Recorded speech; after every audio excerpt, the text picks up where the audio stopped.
જે રીતે સ્કૂલ કોલેજોમાં 15 વિષય માટે 15 લાખ વિદ્યાર્થીઓ પરીક્ષા આપે છે એ જોતા બહુ આશા દેખાતી નથી. અને એટલે છેલ્લા 70-75 વર્ષમાં પહેલીવાર નવી એજ્યુકેશન પોલિસી આવી, જેમાં 5+4+4+3 એ રીતનું એક આખું સ્ટ્રક્ચર નક્કી કરવામાં આવ્યું, અને જેમાં 6થા ધોરણથી નક્કી થઈ જાય કે બાળકને શું કરવું છે. પણ અત્યારે છે 2025, હજુ સુધી એ પોલિસી ઇમ્પ્લિમેન્ટ નથી થઈ. તો આ પોલિસી ઇમ્પ્લિમેન્ટ કરવા માટે જનરલી સ્કૂલોમાં શું થવું જોઈએ એના વિશે આજે મારે થોડીક વાત કરવી છે. અને મૂળ પાયાની વાત તો એ જ છે કે જ્યારે 70-80-90% ઉપર આવે છે એ તો કંઈક 10-15%માં આવીને ડૉક્ટર, એન્જિનિયર, ચાર્ટર્ડ એકાઉન્ટન્ટ બનશે, આર્કિટેક્ટ બનશે. પણ જે 60% નીચેનો જે વર્ગ છે અને એવો વર્ગ 70-80%ની 90% છે, એનું શું?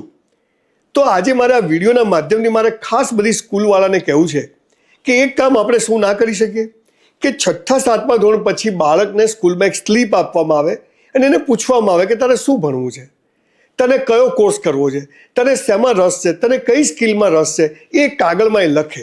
અચ્છા, એને જેમાં રસ છે એમાં એને શું આવડે છે, આવો એ એક પાનાનો એક કોર્સ, એક પાનાનું એક ફોર્મ નક્કી કરવામાં આવે, ભરવામાં આવે વિદ્યાર્થી જોડે, જેમાં વિદ્યાર્થીએ નીચે પોતાનું નામ નહીં લખવાનું. એનાથી શું થશે કે સ્કૂલને એક અભ્યાસ થશે કે મારા ક્લાસમાં બેઠેલા 50 વિદ્યાર્થીઓને જનરલી કોઈને આ કરવું છે, કોઈને આ કરવું છે અને કોઈને આ કરવું છે.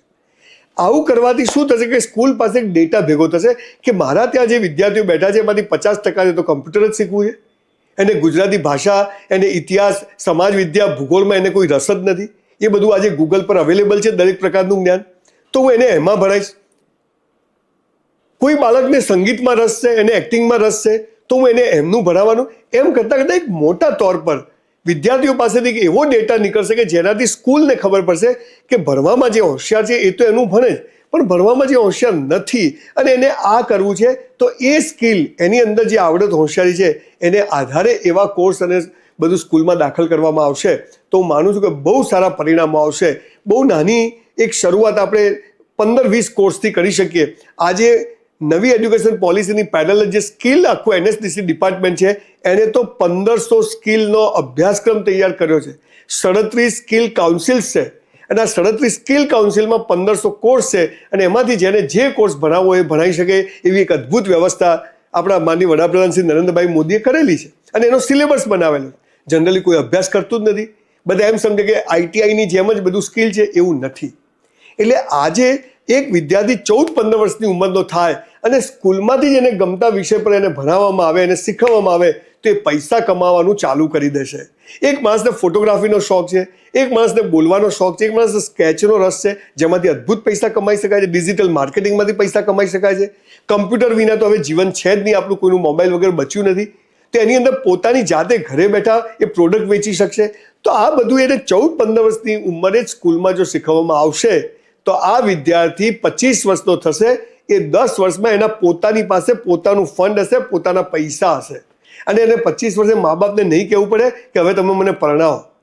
એ પોતાના પૈસા, અત્યારે શું છે 25 વર્ષ સુધી માણસ 12મું થાય ને પછી 5 વર્ષ 4 વર્ષથી કોલેજો કરે ને કશું ઠેકાણું નથી પડતું. અને એટલે સ્કૂલ કોલેજો બધી ખાલી છે, વિદ્યાર્થીઓ બહાર કેન્ટીનમાં બેઠા છે અથવા ફરે છે.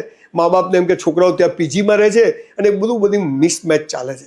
એટલે આખી વાર્તાના પાયામાં એક જ વાત છે કે બાળકને 6થા-7મા ધોરણમાં સ્કૂલમાં એક પત્ર આપો, એક ફોર્મ આપો, જેમાં એને શું કરવું છે એ લખે, એને કયા પ્રકારનું ભણવું છે, કયા પ્રકારનું એને ઈશ્વરે શક્તિ આપી છે એ લખે, અને એને ફ્રીડમ આપો કે એને નામ નહીં લખવાનું, જેથી એમ ના થાય કે આ છોકરાએ તો આવું કર્યું. નામ લખે તો સારું જ છે, એમાં કોઈ વિરોધ નથી, પણ સ્કૂલને એક કેસ સ્ટડી કરવા માટે એને ખબર પડે કે જનરલી વિદ્યાર્થીઓનું ટ્રેન્ડ કઈ બાજુ જઈ રહ્યો છે. તે એક ગામમાં પછી એવું નક્કી થાય કે સ્કૂલવાળા એમ કહે કે ભાઈ અમે ફિઝિક્સ, કેમેસ્ટ્રી, બાયોલોજીની સાથે આ 5 વિષય સ્પેશિયલ ભણાવવાના છીએ, અમે મેથેમેટિક્સ, એકાઉન્ટની સાથે આ 4 વિષય સ્પેશિયલ ભણાવવાના છીએ. અને ત્યારે એવી સ્કૂલોનું નિર્માણ થશે જે આપણી એજ્યુકેશન પોલિસીનું ભવિષ્યમાં જે થવાનું છે અત્યારે કામ શરૂ થઈ જશે. એટલે વિદ્યાર્થી 14-15 વર્ષનો થાય અને સ્કૂલમાં જ એને ગમતા વિષયમાં એને ભણાવવા. એક આ ઇલેક્ટ્રિક કાર આવી છે, ઇલેક્ટ્રિક કારની કેટલી મોટી દુનિયા ઊભી થઈ રહી છે. 15 વર્ષ પછી કોઈ પેટ્રોલના ગાડા કે ડીઝલની ગાડીઓ જ કોઈ નહીં વાપરતું. સોલાર સિસ્ટમ, ગામડાના છોકરાઓ સોલારથી ટ્રેક્ટરો ચલાવે છે, સોલારથી નાની સાયકલો ચલાવે છે, સોલારથી ગાડીઓ ચલાવે છે.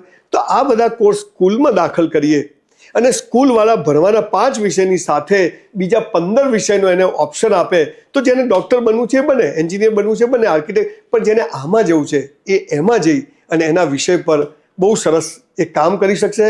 અને સૌથી મારી તો વાત એ છે કે પૈસા વગર કશું નથી, એટલે પૈસા કમાતો કેમ થાય એ સ્કૂલમાંથી જ એને ગમતા વિષય સાથે કામ કરે અને પછી એ સ્કૂલમાં એને બનાવેલો માલ વેચી શકે, એને કરેલા ડ્રોઈંગ વેચી શકે, એક એવી આખી વ્યવસ્થા ઊભી થાય. એને બેન્કિંગ શીખવવા મળે, સાયન્સ હોય, કોમર્સ હોય કે આર્ટ્સ પડે, એને બેંકની ખબર પડે, એને શેર બજારની ખબર પડે, લે વેચીની ખબર પડે. આ બધું સ્કૂલોમાંથી જ થઈ રહ્યું છે. હું જે રીતે છેલ્લા 5 વર્ષથી સ્કૂલોમાં જઈ રહ્યો છું, ઘણી બધી સ્કૂલો પ્રયત્ન કરીએ, પણ 20,000 સ્કૂલ કોલેજો છે અને બધી સ્કૂલ કોલેજો જો આ રીતનું ઇનિશિયેટિવ લે કે ભણવા સિવાયના 15-20 કોર્સ, 50 કોર્સ ઓફર કરશે, તો દરેક બાળક જ્યારે સ્કૂલ કોલેજમાંથી નીકળશે ને ત્યારે કહેશે કે હું ઈશ્વરનું અદ્ભુત સર્જન છું. કોઈ ડિપ્રેસ નહીં હોય, કોઈ હતાશ નહીં હોય, કોઈ ફાલતુ ટાઈમ નવરા પડે છે એટલે છોકરા છોકરીઓના બધા પ્રશ્નો ઊભા થાય છે. આ નહીં થાય. આજના યુવાનને કામે લગાડી દઈશું તો ચાઇનાને ટક્કર મારે એટલી તાકાતવાળો આ દેશ છે અને એટલું બધું આપણે પ્રોડક્શન કરી શકશું કે જેની આપણને કલ્પના નથી. એટલે ફરીથી છેલ્લી વાર, સ્કૂલ કોલેજોમાં વિદ્યાર્થીઓને જે કરવું છે એ કરવા માટેના ઘણા બધા ઓપ્શન સ્કૂલ કોલેજો પૂરા પાડશે તો આવનારા 10 વર્ષમાં આ ભારત ટ્રિલિયન્સ ઓફ ઇકોનોમીમાંથી ક્યાંય પહોંચાડી દેશે, કોઈને ખબર બી નહીં પડે. અને આની સાથે સાથે મા બાપે પણ એક માઇન્ડસેટ બનાવવું પડશે કે દરેક બાળક ડૉક્ટર, એન્જિનિયર, ચાર્ટર્ડ એકાઉન્ટન્ટ બનવા પેદા નથી થયો.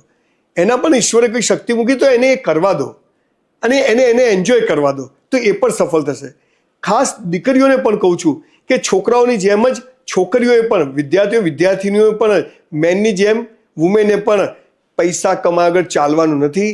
એટલે મહેંદી મૂકવી, બ્યુટી પાર્લર, આવા અદ્ભુત ડ્રેસ ડિઝાઇનિંગ, એવા અદ્ભુત કોર્સિસ બધા સ્કૂલ કોલેજમાંથી, ટેલરિંગ કામ, આ બધું શીખી અને તમે ખૂબ બધા પૈસા કમાઈ શકો છો. પોતાની જાતે આપણે જ આપણા બાદશાહ એવું બનીને કામ કરી શકીએ છીએ. એટલે મા બાપે પણ વિચારવાની જરૂર છે કે મારું બાળક અગર 80% નીચે આવે છે તો એની પાછળ બહુ લોડ લેવાની જરૂર નથી ને સ્કૂલમાં જે નક્કી કરે એ બીજા બધા વિષયોમાં એ ભણે ને એનું કેરિયર બનાવે. આ એક અદ્ભુત સ્ટ્રેટેજી આજના સમયમાં જો બધા મા બાપ લાગુ કરશે ને તો ડૉક્ટરના મા બાપ, 90% વાળાના મા બાપ જેટલા હોશિયાર ના મા બાપ હોય છે એટલા જ પેલા 50% વાળો કે 3 વાળા છોકરાના પણ મા બાપ કહેશે કે નહીં, મારો દીકરો તો આ કરે છે અને એમાં પણ એ સરસ કામ કરે છે. એટલે સ્કૂલવાળાઓએ ઘણા બધા કોર્સિસ ઓફર કરવાની જરૂર છે અને મા બાપે માઇન્ડ સેટ કરવાની જરૂર છે કે મારો દીકરો અગર પરીક્ષામાં બહુ હોશિયાર નથી પણ એ બીજામાં હોશિયાર છે તો હું એને એ કરાવીશ, નહીં કે મારી ઝૂડીને ગમે તેમ કરીને એને ટકા લાવવા માટે. અને આ ટકા લાવવાની દોડમાં જ જે ડૉક્ટર બને છે એ પણ એને એન્જોય નથી કરી શકતા.